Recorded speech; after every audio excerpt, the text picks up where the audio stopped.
Hello, मी Monali Salunkhe YouTube चॅनलमध्ये तुमचं मनापासून स्वागत करते. तर आज बनवणार आहे मी चवळीची डाळची भाजी. तर मी तुम्हाला बनवून दाखवणार आहे. भाजी मी कुकरमध्येच बनवणार आहे, कारण कुकरमध्ये पटकन होते म्हणून. तर आपल्याला अगोदर तेल टाकायचं आहे. मग तेल वगैरे तेल थोडं तापू द्यायचं आहे चांगलं. मग त्याच्यामध्ये आपल्याला जिरं, मोहरी, कांदा कापून टाकलेला आहे मी भाजीमध्ये. वाटून पण टाकू शकतो कांदा.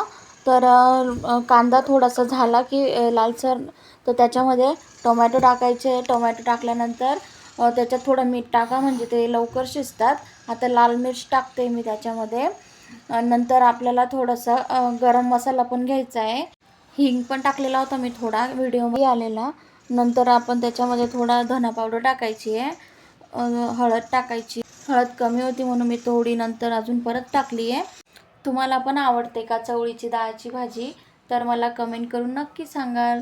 तुम्ही ही भाजी कशा प्रकारे बनवतात ते पण मला कमेंट करून नक्की सांगाल. तर जिरे लसूणची पेस्ट मी अगोदर टाकायची विसरली होती तेलामध्ये. तर आता नंतर टाकते मी. थोडं मिरची मसाले बाजूला करून घ्यायचं आहे, मिरची मसाले आपले भाजणार नाहीत म्हणून. तर जिरे लसूणची पेस्ट चांगली तेलामध्ये झाली की मग ते आपल्याला मिक्स करायचं आहे. मिरची मसाल्यांना चांगलं असं आपल्याला तेल सुटू द्यायचं आहे. आमच्याकडे ही चवळीची डाळची भाजी आम्ही अशाच प्रकारे बनवतो. छान लागते. तुम्हाला पण नक्की आवडेल. तुम्ही अशा प्रकारे नक्की करून बघा. तर आपल्याला त्याच्यामध्ये आता मसाले चांगले झाले आहेत ना, तर त्याच्यामध्ये आपल्याला थोडं पाणी टाकलं आहे मी, कारण मिरची मसाले चांगले होतील त्याच्यामध्ये. ही भाजी तुम्ही कढईमध्ये पण करू शकतो आपण, पण कढईमध्ये थोडा वेळ लागतो तिला शिजायला. भाजीला तरण कमीच येईल, कारण मी भाजीमध्ये तेल कमी टाकलं आहे, कारण आम्ही तेल कमी खातो ना.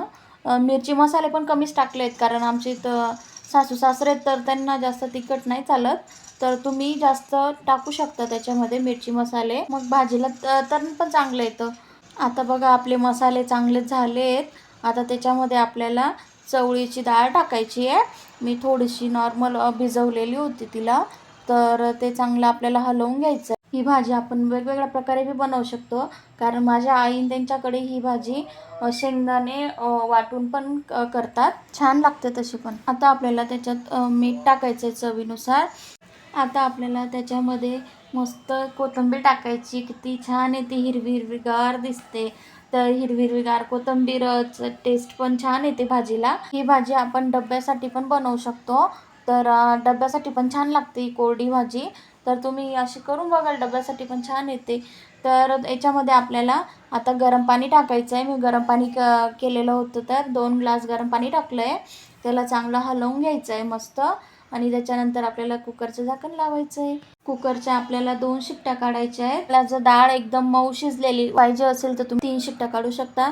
तर ही भाजी आपण भाकरीसोबत, चपातीसोबत खाऊ शकतो. लोणचं पापडसोबत खूप छान लागते. तर आजचा व्हिडिओ इथंच एंड करते. तुम्हाला कसा वाटला कमेंट करून नक्की सांगा.